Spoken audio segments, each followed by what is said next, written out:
Arestado ang dalawang hinihinalang tulak ng iligal na droga sa ikinasang buy-bust operation ng mga tauhan ng Baliok Police Station bandang alas 9:45 ng umaga noong Setyembre 4 sa Proper A, Andaya Street, Daliao, Turil, Davao City. Kinilala ang mga sospek sa alias Nakusa, 40 anyos, residente ng masabing lugar, at alias Marian, 47 anyos at residente ng Kalipaan, Daliao, Turil, Davao City. Ang operasyon na isinagawa sa ilalim ng koordinasyon sa Philippine Drug Enforcement Agency.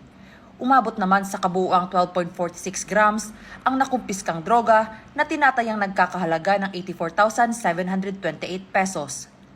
Ang mga sospek ay nahaharap ngayon sa kasong paglabag sa Republic Act No. 9165 o ang Comprehensive Dangerous Drugs Act of 2002. Ang matagumpay na operasyon na ito ay patunay ng patuloy na pagsisikap ng mga otoridad na sugpuin ang iligal na droga sa ating komunidad. Naway magsilbing babala ito sa iba pang sangkot sa ganitong uri ng krimen na hindi mapapalampas ang batas at ang hustisya ay laging nakabantay.